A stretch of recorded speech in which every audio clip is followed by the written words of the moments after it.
Welcome to Talk of the Bay. I'm Christine Barrington.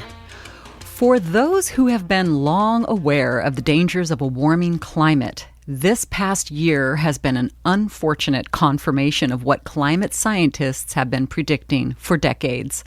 Whether it be devastating floods or blistering heat waves, more and more regions of the Earth are demonstrating the imbalances that reflect the extremes brought upon the planet by human activity. And yet, in the world of permaculture, there is a principle that declares the problem is the solution. If human choices have brought about this problem, can human choices set things right? Well, my guests tonight teach solutions that inspire hope for this possibility. Lydia Nielson and Anne Freiwald are the founders of Vital Cycles Permaculture, a regenerative design firm that offers education, training, community building, and design services for those who are seeking to restore their understanding of the vital cycles that govern life, starting from within the individual and spiraling out all the way to the larger biosphere that nourishes and sustains us all. Lydia and Anne have been my guests previously on Talk of the Bay, where they offered a broad introduction to their work, and you can find a link to that program in our show notes from today. I've asked them back in order to explore a couple of focused permaculture treasures, solutions that I think folks might find incredibly compelling. These solutions are also quite fundamental. One is about water and the other is about soil. So let's dive in. Anne, Lydia, thank you so much for coming back on Talk of the Bay. Oh, thank you so much, Christine. We're so excited to be here. Great to be here. I'm very excited. So since we're talking about fundamentals, can we start right away with the definition? Because everyone asks me this, what is permaculture? Yes, we get that question a lot as well. Yeah.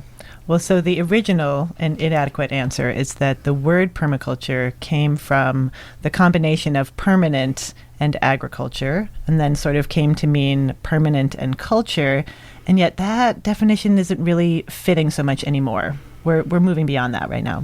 Right. So then a broader one that we use a lot is that permaculture is working within nature rather than outside of nature. Mm-hmm. And really, we love this quote by Jose Gonzalez from Latinos Outdoors that says, the goal is really to be with nature, as nature, in radical and revolutionary abundance. Yeah, and radical meaning root and revolutionary being cyclical, mm-hmm. right? So we're really looking at cycles, as you mentioned so beautifully in the introduction, and how do we heal those cycles? How do we recognize them in the first place? Right. And understand that there's a healing that needs to happen, and how do we engage?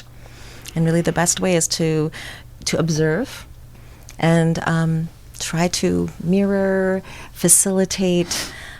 We facilitate life in the permaculture that we do. Right. Exactly.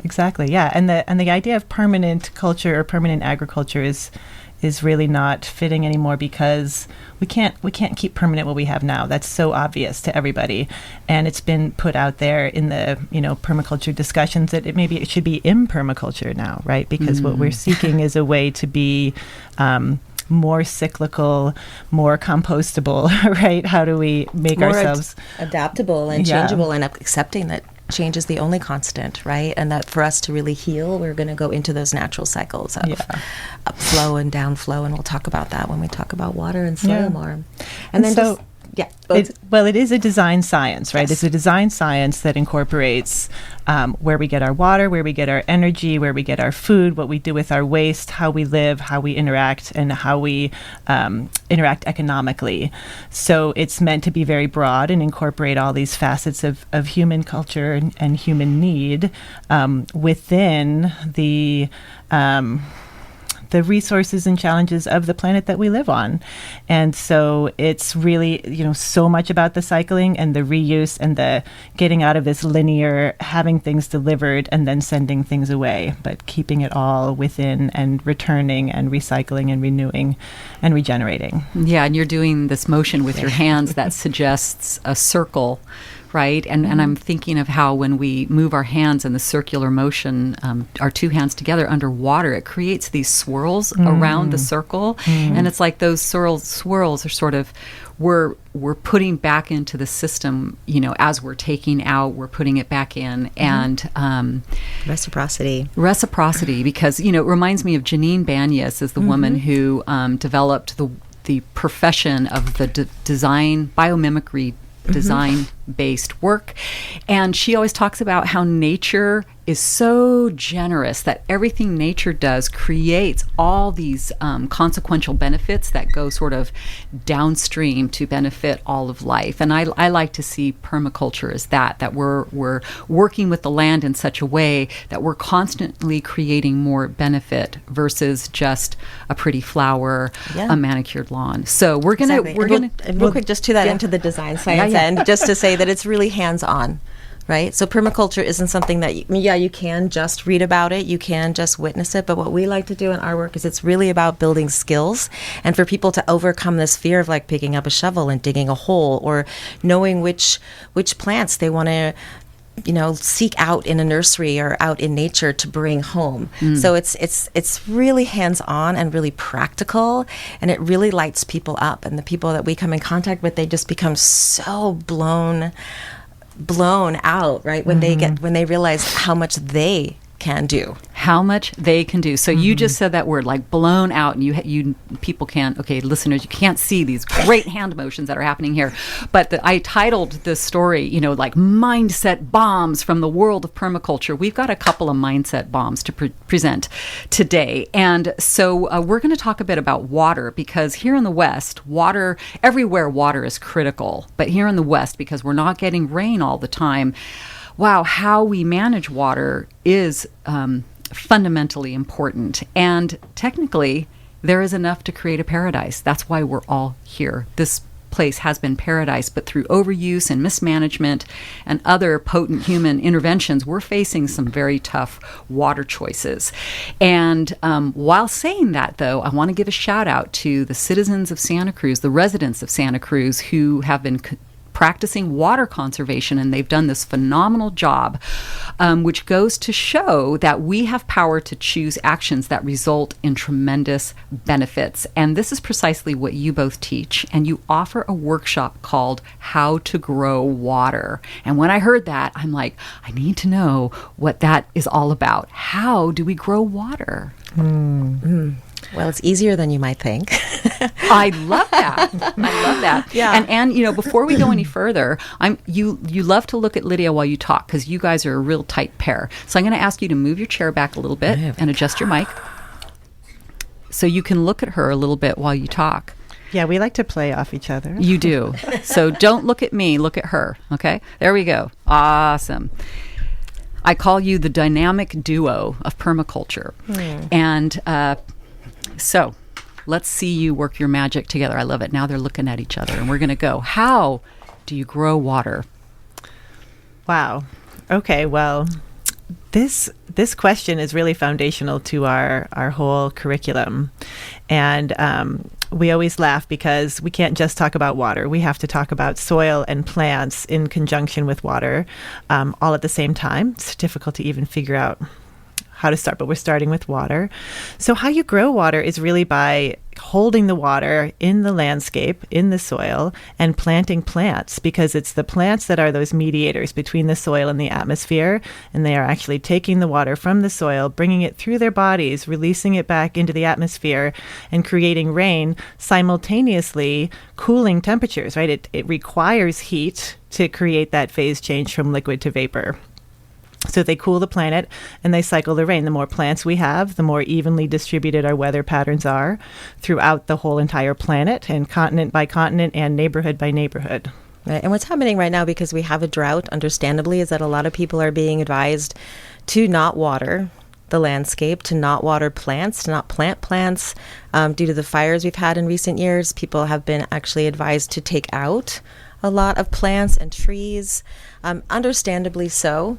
And even with the not watering, we really feel that we're seeing people really feeling like perhaps they're taking a hit for the team, so to speak, right? They're doing their best. And in doing that, we are creating large expanses of our landscapes that are dry soil. And big key, the reason there's drought and then flood is because after a drought, the soil is very dry and it cannot absorb water. So this is one of the main points we need to make, is that dry soil will not absorb water. It will cause erosion and run away. So the way to grow water is to actually create landscape soil that can receive the water and then have the water stay on site and not in a pool necessarily. But we can go, there's a whole bunch of ways we can create that receptivity of a landscape of soil for the water.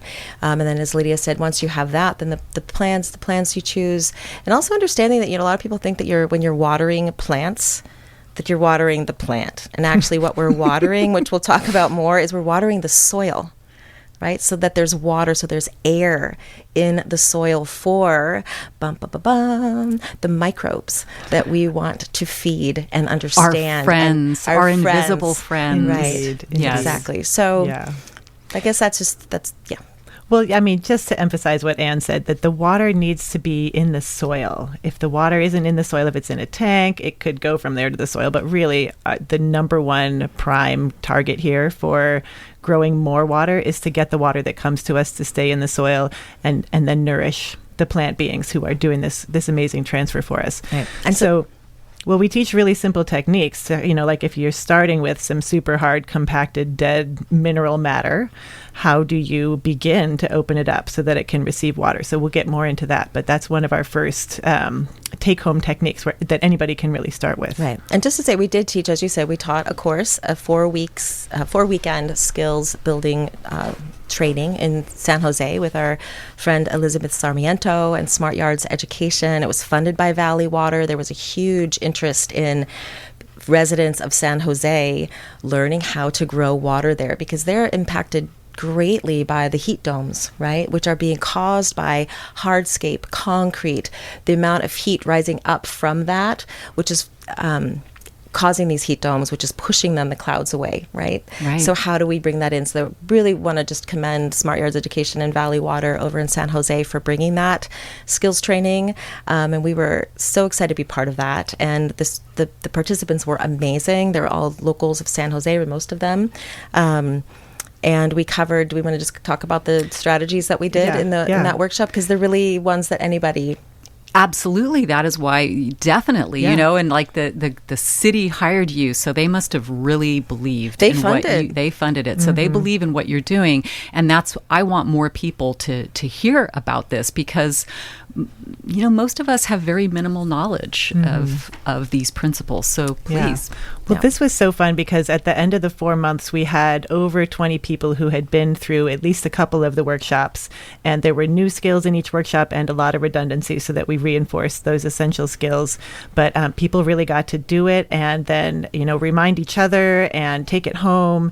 And so we went through a number of our primary techniques that we advocate and teach to people. So we started off the skills training just by what you just asked us for, which is what is permaculture, right? And why are we doing that? And back to the design science. So we went over the ethics of permaculture, which is earth care, people care, fair share, and what that means actually on the ground. Right, not just philosophically, just grand, but what does that mean? And then through different permaculture principles, and then we did a beautiful garden tour of Elizabeth's home, and she has so much permaculture just alive in the garden that she tends, and so the students were able to see everything in action. Right, she'd actually already done on her site the things that we were going to be sharing about and working with them, so they could learn how to do them. So they could see the promise, like this is what's possible. You are going to know what this is and how to do this on your site or someone else's friend, family, community member after. That's right. So that was lovely. And each weekend, and then from that, we went each weekend. Our basic outline was rainwater harvesting, which we did from catching water from the roof. I'll just go through them in a list right now. So and that's really key. for people to understand. And then we did laundry to landscape, which is also gray water. And just for people to know, we put those back to back. A lot of people, we're finding they are mistaking rainwater for gray water.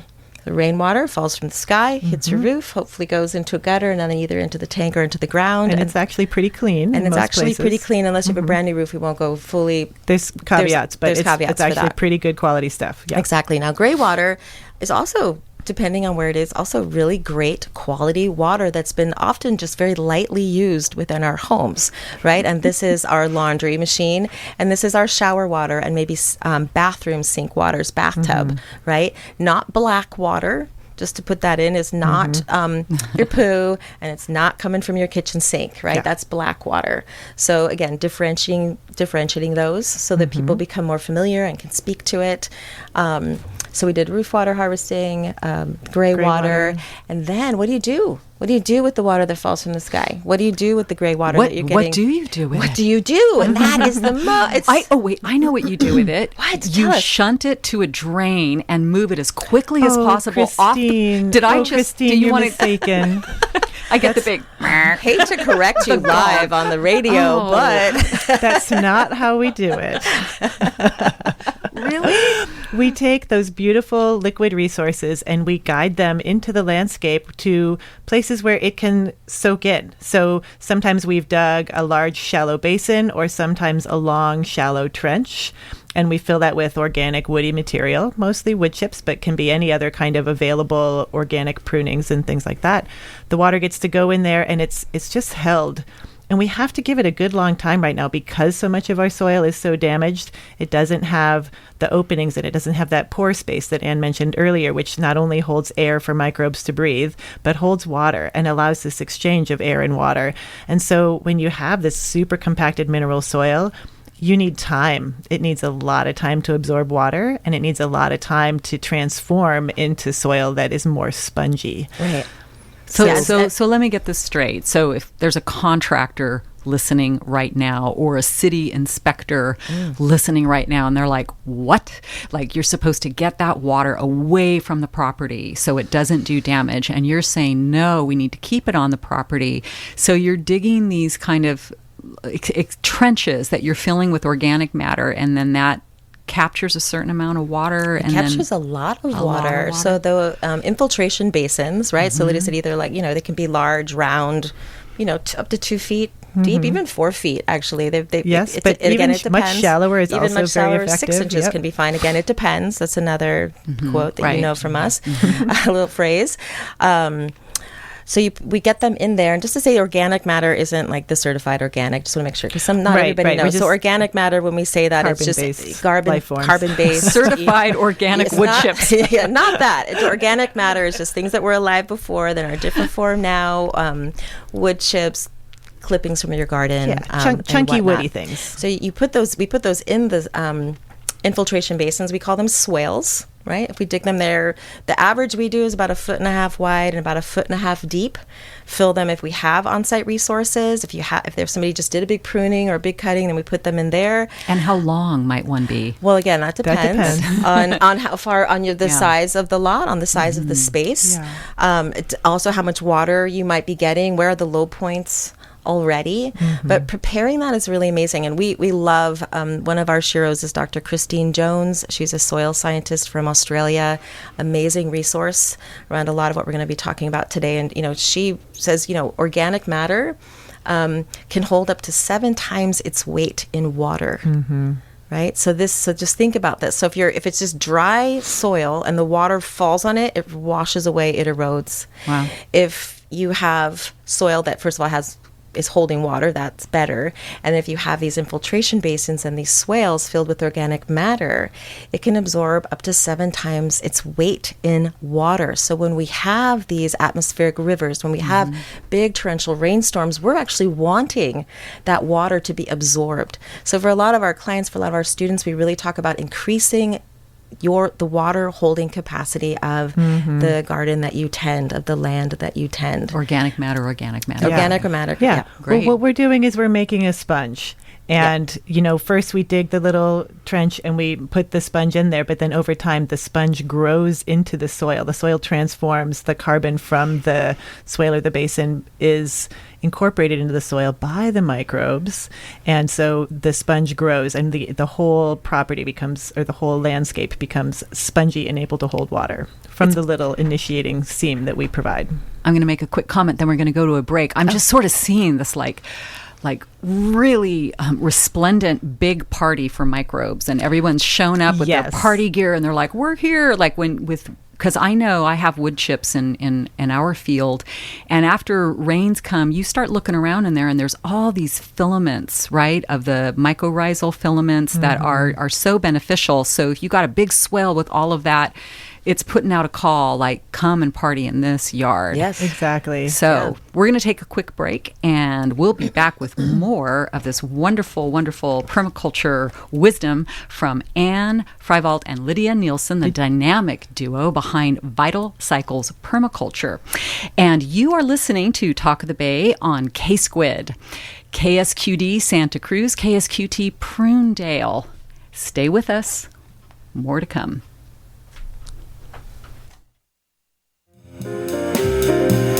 Hi, I'm Bobby Bishop, host of Be in the Night, bringing you the best I can with jazz, love songs, and soul. Join me on Tuesday evenings from 7 to 10 p.m., playing the classics straight ahead and introducing you to the latest artists and composers.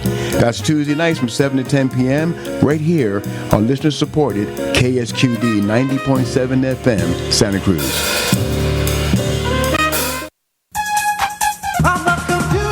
My name is Luigi Obido, owner-operator of Pleasure Point Computers and the host of The Computer Man Show, a one-hour call-in show Tuesdays at 6 p.m. Viruses, slowdowns, scams, and updates. Computers can be a pain, and I'll help you through it. Send me an email with your request. If it's hardware you want, baby, I'm the best. I'm the computer. If it has an on switch, we'll probably talk about it on The Computer Man Show Tuesdays at 6 p.m. only on KSQD 90.7 FM, Santa Cruz. Get into a computer. Welcome back to Talk of the Bay. I'm Christine Barrington here on K-Squid. So I have Anne Freiwald, Lydia Nielson from Vital Cycles Permaculture, and we are talking about some important and fundamental ways that you can grow water right on your own property and actually benefit even the wider region by doing that. These are choices that empower all of us to take care of the environment when so much of that care feels out of our hands, right? Things feel out of control. So what you teach is ecological empowerment through knowledge and right action. Yeah? Mm-hmm. Yeah. And so before we went to break, you were talking about a water sponge. And where do you want to take us now? I heard sheep mulching being whispered. Well, we just wanted to complete with sort of our basic, we have a package of starter techniques that are really great for everybody to get going on. Great. And they were the meat of this Grow Water series that we did. Let's keep going with the meat. Right. Yeah. So. Okay. So then from the swales, from the infiltration basins, then we have... So now you have water, right? And so people are like, well, now I have all this water. What am I going to do with it? And it's kind of this fun, giddy way that people can get when they realize, like, oh, wow, my washing machine uses 22 gallons per load, and I do 4 loads a week, and that's 88 gallons of water that I now get to choose where they go, which ones they are, what habitat, who do I want to call in, right? So part of it all about the growing water is the planting strategy, which is actually, by the way, a permaculture principle. So what are you going to bring in, and how much water do you have to let them soak in? So we do a lot of planning of plants, and this is really the fun part. We really ask people, like, what colors do you like? What foliage do you like? Where are you wanting shade? Are you wanting food? Are you wanting bouquets year round? And that's really the fun types of conversations. And people, it's really fun after years of drought to get that freedom, right? Yeah. And bearing in mind, our huge underwriting message is these plants are for the ecosystem, right? This just isn't for your flower bouquet or whatnot, but who else is being supported? Of course, but we want to go there with, Right, make it good for everybody, right? Yes. Oh, you want bouquets? Great. Well, these are wonderful bouquets, and these are also amazing for all of these native birds, bees, butterflies, moth, everything. Right. And what blows people's It's a minds win-win-win. is that we can help them have this lush landscape with the water that they're already using, that they're already paying for, or significantly less than what they're already paying Right. for. And that's this really powerful, empowering message for people like Santa Cruzans here who are really cutting down on their water usage. And then that often means for people, they're like, I just won't plant anything. And then what happens is there's this massive decrease in habitat, and the birds and the bees and all the critters suffer. Exactly. And what Anne brought home in the very beginning here is that when we stop supporting our landscape plants, then when we do have rain, nobody is holding onto the soil. Nobody is protecting the soil. Not only have all of the birds and bees and pollinators and other wildlife had to go somewhere else, but now what we even had before is getting washed away. So our plant communities are holding together our soil. Our soil is what we need to catch and hold the water, and the water is what we need to keep the climate stable everywhere we are on the planet. So we have to have this whole interconnected, cycling, bound up plant, water, soil connection that is like the heart of our message. Right. And so, again, what I'm hearing is these are mindset bombs, people. We're going to blow our minds. And it's like, so we're not supposed to shunt all the water away from our property, especially after all the floods that happened this year. People are like terrified, of having water near their house. And you are teaching ways to say no, like we can embrace and hold and love the water we have right on our property. Takes skill, but it can be done. Well, and just to reassure the contractors who you were speaking to earlier, that we do we maintain ways for the excess water to go into storm drains and to be drained off. We're not leaving people stuck in stagnant pools of flood water. Beautiful. We're creating places for water to sit so that it can soak in and improve the soil and create these sponges, and the excess can still go into the drainage systems. But over time, you actually need them less and less because your soil has changed and become this sponge and is able to hold and release more and more. Healthy soil can do both, hold and release. Oh, I'm seeing. So you're creating these infiltration basins sort of in between the house drainage and the storm drainage. Yeah. Got it. Okay, beautiful. I'm seeing it. I'm seeing the possibility. Okay. So what are some of the other meaty fundamentals of how to grow water? Well, should we... So many places to go. many Well, I places think to what go. we want to really talk about too. So we want to talk about growing water. We want to move into microbes, though, right? Yeah. And the microbial piece here in growing water and creating soil and building habitat and really creating climate stability on a local and larger levels. Right, exactly, because the soil sponge can only be created with microbes. Right. They are the ones that convert, dead organic matter into a sponge. Right. And our forgotten friends. Yes. Our forgotten friends. And so, so we'll just go quickly. We probably talked about this last time we were here, but just sort of these three phases of carbon, right? So you have carbon in the air, which everyone hears all about all the time. Right. So there's carbon in the air. So plants, right, take in the carbon, and then within their plant bodies, they create solid carbon, right? And solid carbon are their leaves. It's their the trunks of the trees or their stems or whatnot, right? So that's the organic matter too that we were talking about earlier. And then when they're done with that, right, we have this wonderful liquid carbon. And the liquid carbon is basically their root exudates. So the plants take in carbon, they take what they need for their bodies, and then they exude these sugary substances out into the soil. And by the way, root exudates are the number one preferred plant food for soil microbes, right? And so without those exudates, we're not having a lot of microbes, and without a lot of microbes, we also don't have the exudates, right? It's very lot of reciprocity there, and a lot of well, it's so much it's juicy just like communication it's just like happening. the human gut, right? Yes. Most Yes. people understand that the human gut needs an incredible amount of diversity, and all those critters in our gut produce all kinds of like enzymes and vitamins and all these Short-chain fatty acids. Short chain fatty acids. and I learned from you, produce like a bunch of our serotonin and our dopamine.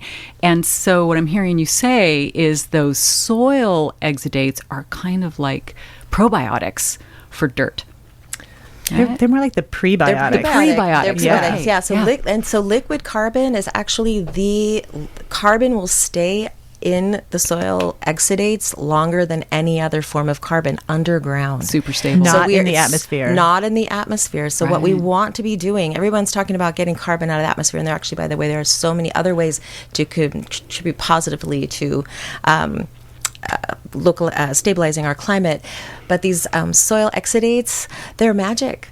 The carbon stays there, and they will stay there for a long time unless we come and rip them up, which is a lot of what we also see happening, right? With plowing. With plowing and whatnot. And again, it's not about right or wrong necessarily. It's just about that understanding of that need for those soil exudates and those soil microbes to be there in order to grow water, in order to grow plants, in order to then lower temperatures, create more moisture in the air. It's such a it's a vital process. cycle. It's a vital cycle. And let's just bring this home, right? Like plants are the ones that take the carbon out of the atmosphere and put it in the soil. So they're taking it out of the atmosphere where it's contributing to the greenhouse effect, and they're putting it into the soil where it's contributing to holding water and supporting ecosystems.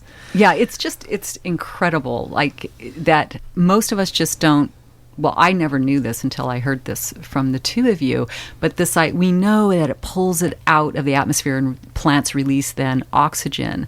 But this idea that it also produces this wonderful, stable, juicy, nutritious liquid that all these microbes feed off of, and that is soil carbon sequestration. I've been reading about it for years, and I'm like, what does it mean? And it seemed kind of like magical thinking, and now it's like, this is the fundamental way that our planet builds soil. It is. And it seems like magical thinking on the one hand, and then it seems like it's too technical for other people. Right. The main message is that this knowledge and this understanding has been taken away from us. Right. And it's so simple and beautiful. And it can make us all feel really good about all of these very, very good choices that we can make at home that don't cost a lot. You don't need a lot of machinery. So these techniques are so inexpensive, really. This is a very, very do-it-yourself, inexpensive, low-tech way of making a huge difference on a small scale that then ripples out.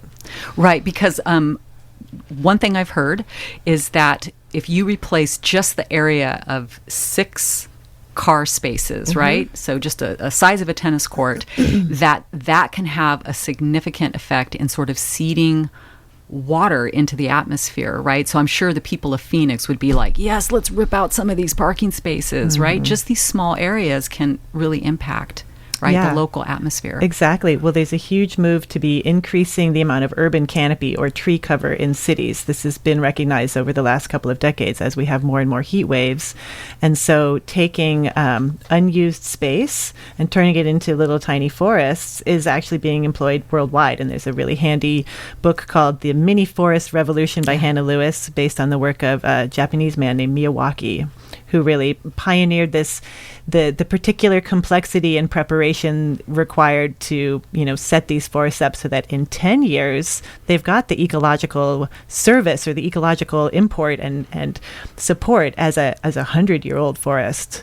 So it's really like jump-starting that action. Right? My head just exploded. Okay. Yeah.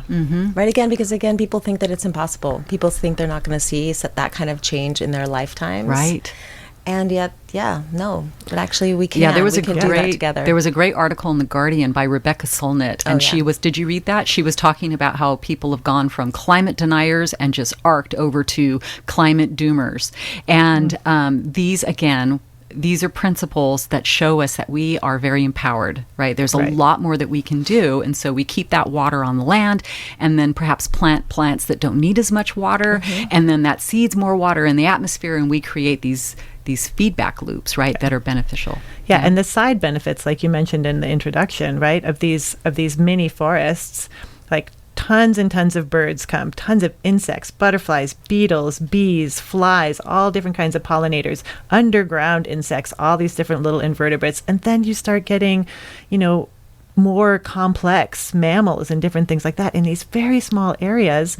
And if that area is your backyard, this can also be full of food and the moisture and the beauty and all of that water holding capacity. So everything feeding in the positive benefits, just like going through the roof, instead of what we're used to is kind of this like cycling down the drain.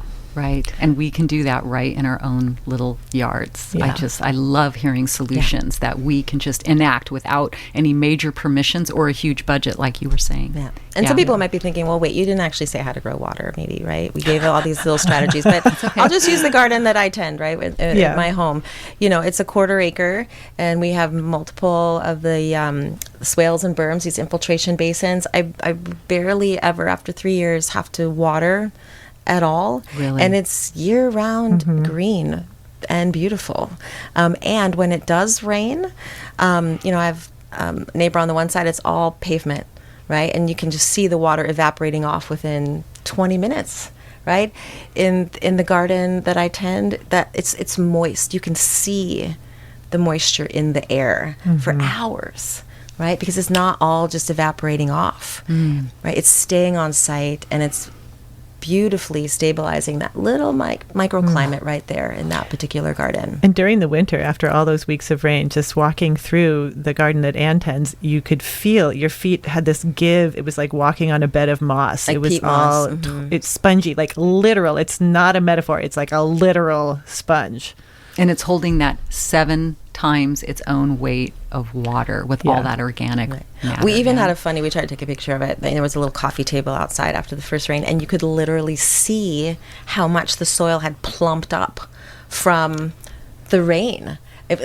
I'm not, like under half the an coffee inch. table, After it the was- coffee it was table, it lower. was still flat, Yeah. and then on the edges of the coffee table, it rose Where up. So the rain those of had- you out there, check this out next time if you're going to try it. You can actually see the soil expanding like a sponge. Yeah. And you dig those swales, you can get free wood chips from tree companies, right? You just fill it. It's free. Just dump it in your driveway. You can buy extra pretty ones if you want, but you can get free ones, and there's places you can go and pick them up if you've got a truck and stuff too. But just like with the garden that Anne tends, the way that it was able to handle too much water was almost as miraculous as the way that it's able to manage with too little water, right? That the sponge actually handles both extremes. And so we're getting a lot of those questions now too, like people in other parts of the country. It hasn't stopped raining in months and months and months and months and months. What do I do with my flooded backyard? And some of these same techniques work for both extremes and really just provide this moderation and this stability and this capacity to respond. Yeah, it's so amazing. I was reading a quote from Brad Lancaster, whose book is Rainwater Harvesting for Dry Climates. Rainwater Harvesting for Dry Lands and Beyond. Thank you. I love that precision. And he was saying in Tucson they get 11 inches of water per year, and that volume of water is more than enough water for all the residents of Tucson if they were just able to capture it, right? That little bit of water. And so then the question is, how do we capture the water? And you are describing some of those ways. And we're going to take a quick break, but I also want to mention to our listeners, so you teach, I want to talk a little bit just briefly about some of your courses, because you teach a very unique and dynamic 9-month-long permaculture certification design course. Precise words are Permaculture Design Course. Permaculture Design Course. Certificate. Vital Cycles. What do you? The human ecology and regenerative design. Yes. There we go. There we go. It's a combination. It's a combination. So you teach that. You teach how to grow water. You have wonderful weekend workshops. One is called Hum. You're going to talk a little bit about some of those. But one thing that's unique to what you do is you sing everywhere you teach. And I came into the studio and somebody had left a note in a very scribbly handwriting, and it just said, music transmits information for which words are inadequate. Music transmits information for which words are inadequate. And our world is so full of words, and you sing a lot in your workshops. Why do you do that? Why so much singing? Well, we love to sing. And really, sort of like an infiltration basin, sort of like creating that soil sponge when we're singing, not just we, but us, we as humans, we soften and are able to just take in information in a really different way. It enters our bodies in different places. It's not just about our minds or even our hearts. It's actually our full bodies when we're singing. We're vibrating. And it does, it creates different synapses in our brains and allows us to integrate what we're hearing in a different level and also create community. Yeah. A lot of people come to us and they're like, I can't sing. And it's like, that's okay, but we can all hum, right? We can all hum. And a lot of it, just as many people come and say, oh, I can't do gray water. I don't know how to dig a hole. I can't understand plumbing. I don't it's too much. Tools, but right? we all can get these. It's kind of just like shaking that off, and singing is the first really beautiful way to just shake that off. Yeah, these skills and are realize, ours. yes, you can. Yeah. Yes, you can. And it's not about perfection. It's just about doing it, right? It's just about being in community, finding your part, and sticking to it and doing what you do. That's right. And there's so much beauty in that. And we're doing it together, right? Digging a long swale by yourself, it's arduous. A lot of people can't do that. But digging a large swale with a bunch of friends is so fun and totally doable. Yeah. And singing together, we're singing, we're also listening. You have to listen. And then you become aware of yourself as part of this greater collective that's singing, that opening, like Anne mentioned, this is what makes your brain able to receive. Like the swale is what makes the soil It's like an energetic mycelium network between Yeah. people. Yeah. Passes information and connection. And, really, as we look at the challenges that are coming our way, I believe the only way we're going to be able to have the resiliency to meet the extreme stressors that are going to come through climate disruption and all kinds of other societal disruptions that are happening is through communal connection, right? And we have to be bonded. And to do that, I think we do need to talk less and connect more. And so I'm wondering, would you be willing to sing a song? Sure. Oh, yeah. Yeah. So we do the one, I Can't Make This Journey. Yeah.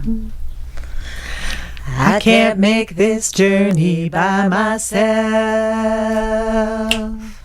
I can't make this journey by myself. I need you. I need me.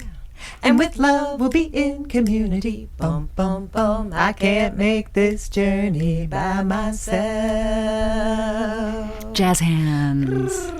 What a beautiful message. So we're going to take a quick break and we're going to be back with more talk about microbes, growing water, and creating resilient and rich environments right in our own backyards. I'm Christine Barrington. This is Talk of the Bay on K-Squid. Everybody saying music is love. Everybody saying it's love. If you love music from the late 1960s into the early 1970s, you'll love listening to Relics and Psychedelics, Wednesdays from 1 to 3 p.m. on 90.7 FM, K-Squid. You can also listen online at our website, ksqd.org.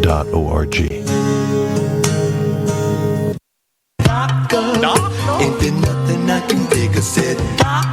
Hi, I'm Dr. Dawn Motika. Ask Dr. Dawn is a potpourri of cutting-edge science, traditional and contemporary medicine, systems biology, and answers at 6 p.m. every Wednesday evening. Just call 900-KSQD, and we'll have a good time staying healthy together. That's Ask Dr. Dawn every Wednesday at 6 p.m. on KSQD.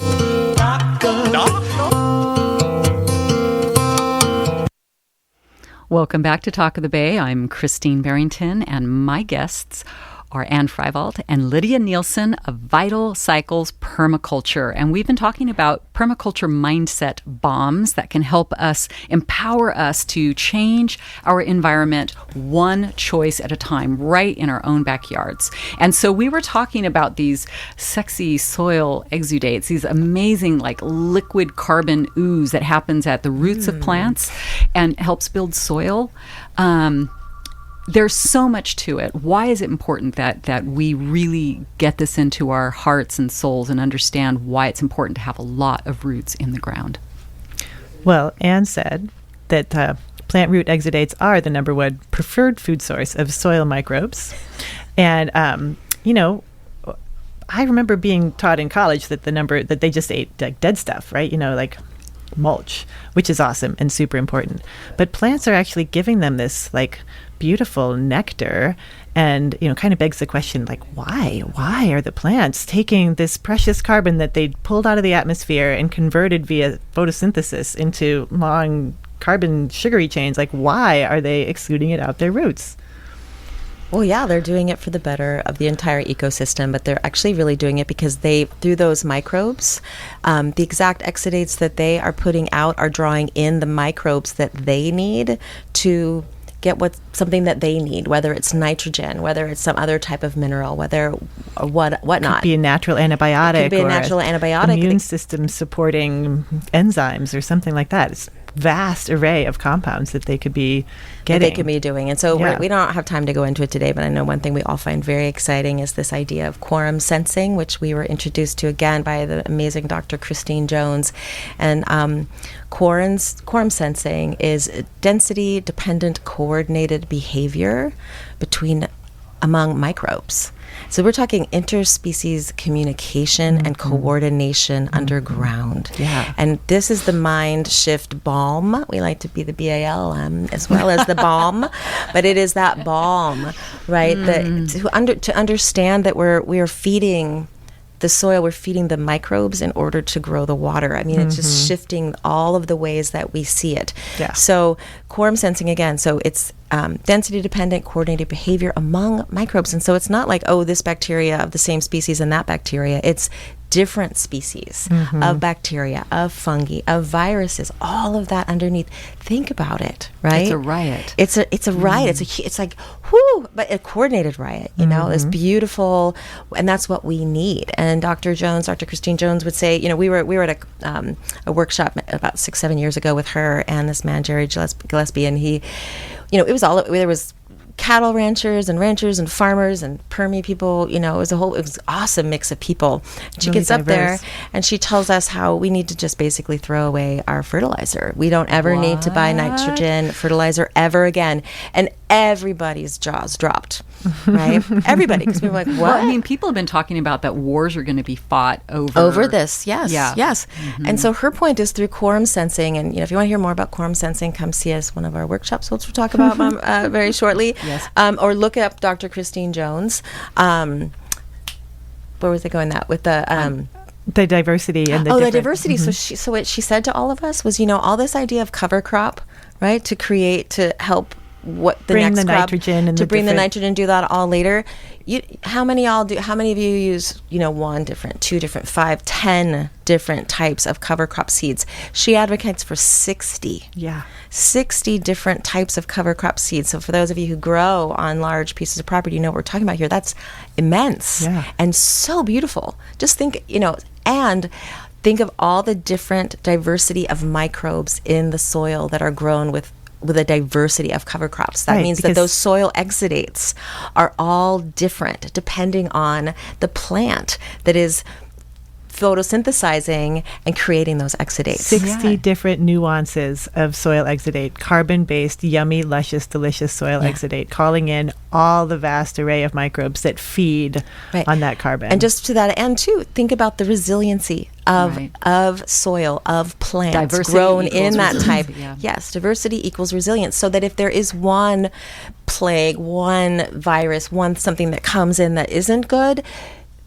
maybe 1 or 2 or 5 maybe get knocked out, but then you have 55 other, right? So, moving away from the idea of monocropping and even Well, and the data, sorry to, it's you're okay. trying to say something. We're also excited. We're also excited. The data that Christine talks about indicates that when you plant, 15, 25, 60 different species, that they are able to all live, all grow, all stay green and create solid cover with 1 inch or 2 inches of rain, like total for the season. Whereas a single species or even a 4 species blend with that same amount of rain, when you look at the pictures, and there's just like one little stubby thing every 6 to 12 inches, you know, and the other picture, it's like green and a couple feet tall and thick, you know, so that there's this mutual support that happens that's counterintuitive. So they actually studied on the same plot of land, on same farms. Yes, on the one same farms. cover crop, 4 cover crops, Yes. 8, 16, and the same land with the same amount of water. The ones with a lot more diversity of cover crops were lush and green, and the others were. That's extraordinary. Right. And she did. Yeah, that's so extraordinary. And it's counter to what you would think, right? Oh, there was so little water. How could all those plants possibly live? Right. But how they do better. they help each other do that? Well, again, it's the interspecies communication that we were talking about earlier. And so what happens when we use things like our chemical fertilizers, then it's sort of like cheating, you know? It's kind of like shooting them up, honestly, and there's then no need for communication. The interspecies communication between the microbes underground happen because they need each other. They need each other to be in community in order to survive. Yeah, right? But if you give it to them already, then they're like, meh, I'm going to stay here and get fat. So you might have a fatter water eater tomato, which is the prime example, but you're not going to get that lush, red, super juicy, sweet made with that diversity. Isn't it a gorgeous metaphor that the greater the diversity, the more resilient, the more healthy, the more beautiful any community, because we are an extension of nature. Absolutely. Because So there's all these roles to fill. There's all these jobs that need doing. And when you have thousands of different microbes in there doing it, everybody's cycling something. Everybody's pooping out something that somebody else needs. So you're not losing nitrogen. You're not losing phosphorus. You're not losing any of those minerals or nutrients. They're all just being cycled and returned. And this is why you got can that cup of sugar I need. And, there's that cup of flour. Exactly. This is why you can chuck your fertilizer, right? The fertilizer is now antithetical to the type of underground community that we're trying to create here. And if you want to know more, just if you look up Dr. Christine Jones and quorum sensing, the amount of research that she's done with amazing photographs that we can't really go. It's really exciting. You're going to give me links, and I'm going to put that on our show page notes in case people want to know. So we have about 5 minutes left, and so I would like for you to take some time to maybe introduce our listeners to some of the programs that you offer. Yeah, sure. Yeah. So we are right smack dab in the middle of our Vital Cycles 2023, our 9-month course in permaculture and human ecology and regenerative design. And our next, we would love, so we do, our cohorts are held to about 20-25 people. We like it to be small and intimate. There's a lot of community that comes, and it's just so lovely. And we also do open the weekends up to a certain amount of people, maybe 5 to 10. Our next one in August, it's August 26th and 27th. It's called Full Flower, and we're going to be joined by the amazing, our very dear friend Della Duncan, who is a regenerative economist, just talking about regenerative economies.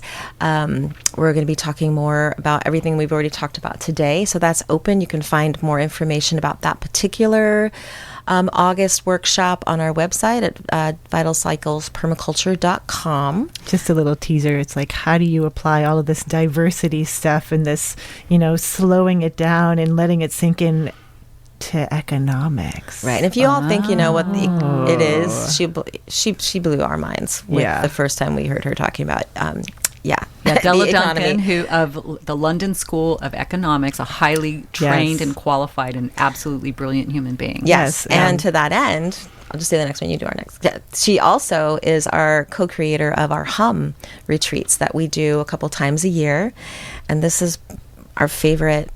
Well, we say they're all our favorite. It's one of our absolute favorite offerings. Beautiful offering for all involved. Yeah. So 2.5 days, bringing together with Della. She also leads the work that Reconnects, which is open source from Joanna Macy, but which is, how is it to be a human alive right now on the planet, right? And what are some of the practices that we can do together in community? To move forward together in community. We have that, and then we use an alchemical mandala in the practice that we do in our Vital Cycles. A map of sorts. And should I go into that? I'll just say the work that Reconnect starts in gratitude, goes up through honoring our pain, into seeing with new and ancient eyes, and then going forth, and that's put over the different elements that we bring in. And then we sing like 20 to 25 songs that weave in the different practices and little fireside chats that we have. And we are going to be focusing on quorum sensing in October. This is October 6th, 7th, and 8th down in Watsonville. So come join us. Just tune in to how you're feeling about being on the planet right now and everything that we're grappling with and the grief and the joy, and be in community, sing about it, hear some really exciting solutions-oriented conversations, be a part of that talk, be a part of that excitement and inspiration, and go on a little journey with us. We all come out changed. Yeah, all of us. Yeah. So that's Hum in October. Yeah. And the third weekend in August. Yes. Is our guest speaker, regenerative economist, renegade economist, Della Duncan. Right. And then if you're interested in just permaculture, permaculture design, human ecology, want to see our flavor, we do, our next cohort starts for 2024 in February. You can just give us a call. We do just chat, get to know each other. And if you want to see us in action and put yourself into action, you can also give us a call for a consultation, and we can come out and see, what is your water holding capacity? What downspouts might want you to bring onto the landscape? Where is your laundry? Do you have a good shower? Let's just have those discussions. And it's supposed to be another really wet year. So we just want... It's supposed to be an El Nino year. Yeah. And we do actually have 2 minutes because this is really important. My understanding is you taught a program that was in Benicia, and it was sponsored by Solano County. Again, the government brought you in. They must value your knowledge. And there were individuals there who had a lot of water inundation issues.